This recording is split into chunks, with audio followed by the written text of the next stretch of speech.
কিতা গো? গেছিলেন বাজার? হ্যাঁ। কিতা আনছেন বাজারতে? আরে হাফ প্যান্ট কিনতাম গেছিলাম। হ্যাঁ, আনছেন নি হাফ প্যান্ট? হাফ প্যান্টের যে দাম গো, কি রে, হাফ প্যান্টের দাম বেশি রে? আমিও বুঝলাম না ব্যাপারটা। ফুল প্যান্টের দাম বেশি অন্য কথা।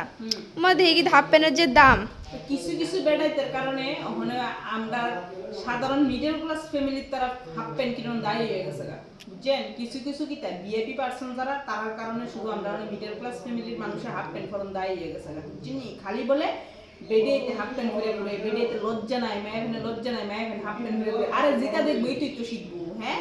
তোর ওই তো কিনদোস হাফ প্যান্ট পরে ফ্লাইটে জায়গা মানে এয়ারপোর্ট মানে বিশ্বাস করতে পারেন, চিন্তা করতে পারেন আমরা বাড়ির থেকে বাড়িতে মিডল ক্লাস ফ্যামিলির লোক বাড়ির থেকে বাড়িতে হাফ প্যান্ট পরে ফুল প্যান্ট পরে পারে, আমার ফুল লজ্জা লাগে।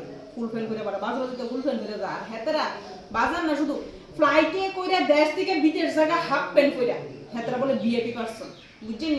ট্রেনে জায়গা এই দেশের থেকে এই দেশে হাফ প্যান্ট পরে চিন্তা করতে পারেন মানে ওখানে কি তা হাফ প্যান্টের ট্রেন্ডিং এ আছে, এর কিন্তু হাফ প্যান্টের দামটা বেশি, বুঝছেন? সিরা পাড়া জিনিসের দাম বেশি। পোলা ফেনে সিরা পাড়া শুট করে দেখাইছে না, মায়া ফেনে সিরা পাড়া শুট করে।